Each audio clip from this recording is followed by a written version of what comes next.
दोस्तों नमस्कार। आपका स्वागत है हमारे चैनल HKP दा ज्ञान में। हिंदू धर्म के अनुसार 4 युग मिलकर एक महायुग का निर्माण करते हैं। पहला सतयुग होता है, दूसरा त्रेतायुग होता है, तीसरा द्वापर युग होता है और चौथा कलयुग होता है। सतयुग की आयु होती है 17,28,000। त्रेतायुग की आयु होती है 12,96,000।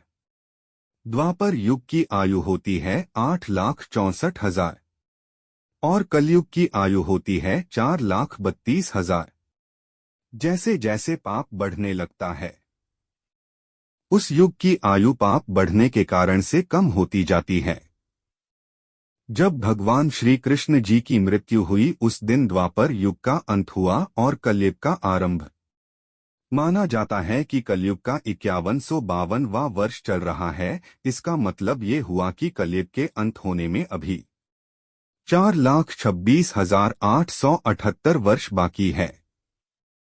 हमारे पुराणों में पहले से ही निश्चित है कि कलयुग का अंत कैसे होगा और नए युग का निर्माण कैसे होगा। हमारे पुराणों में वह लक्षण भी बताए गए हैं जो कलयुग के अंत का संकेत हमें देंगे।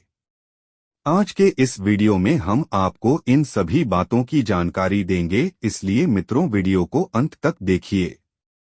अगर आप चैनल पर नए हैं तो मित्रों चैनल को लाइक और सब्सक्राइब जरूर करें, आपकी कृपा होगी मित्रों। चलो शुरू करते मित्रों आज का वीडियो। हमारे शास्त्रों और पुराणों के अनुसार अधर्म और पाप बढ़ता जाएगा और एक दिन वह धर्म पर हावी हो जाएगा। पाप करने वालों की संख्या दिन पर दिन बढ़ती चली जाएगी। हर जगह चोरी, डकैती, हत्या, गलत कर्म जैसे पाप बढ़ जाएंगे।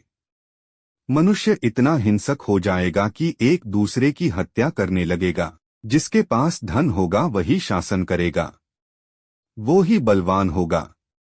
मनुष्य दिन रात केवल धन पाने के ही बारे में सोचता रहेगा। स्त्री और पुरुष अपने धर्म का पालन करना छोड़ देंगे। पति पत्नी, माता पिता, भाई बहन, माता पुत्र, पिता पुत्र जैसे रिश्तों का कोई महत्व नहीं रह जाएगा। इंसानों की आयु घटकर मात्र 10 से 20 वर्ष ही रह जाएगी। मनुष्य 16-17 वर्ष की आयु में ही वृद्ध हो जाएगा। स्त्रियां 8 से 10 वर्ष की आयु में ही बच्चे को जन्म देने लगेगी।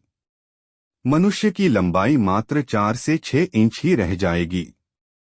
धरती का तापमान इतना बढ़ जाएगा कि मनुष्य धरती में सुरंग बनाकर रहने लगेंगे। प्रकृति धीरे धीरे नष्ट होती जाएगी। पेड़ पौधे पानी की कमी से सूखने लगेंगे। धरती बंजर हो जाएगी। अन्न की इतनी कमी हो जाएगी कि लोग भूख से मरने लगेंगे।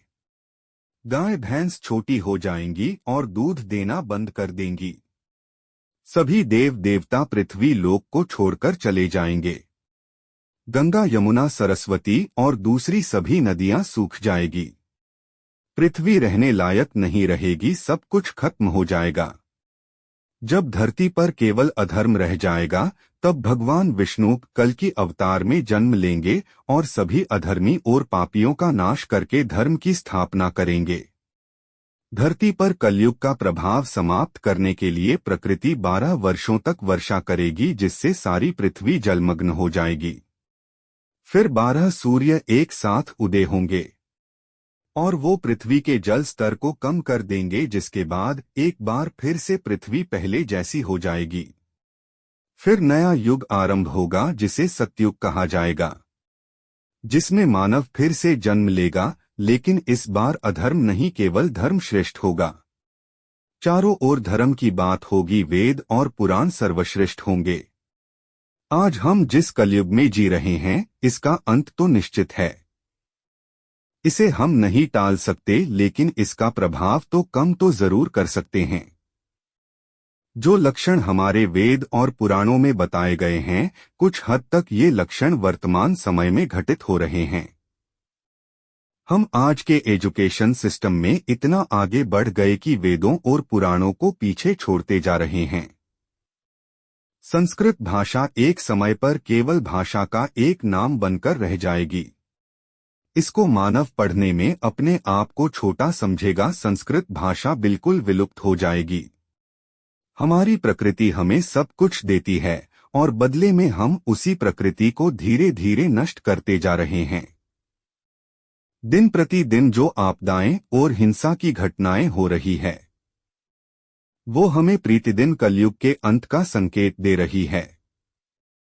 अभी इस अंत को बहुत समय बाकी है, लेकिन एक नए आरंभ के लिए अंत का होना तो जरूरी है।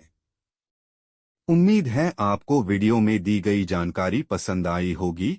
अगर आपको वीडियो पसंद आई तो हमारे चैनल को लाइक और सब्सक्राइब जरूर करें मित्रों। आपके लाइक और सब्सक्राइब से हमें मोटिवेशन मिलेगा।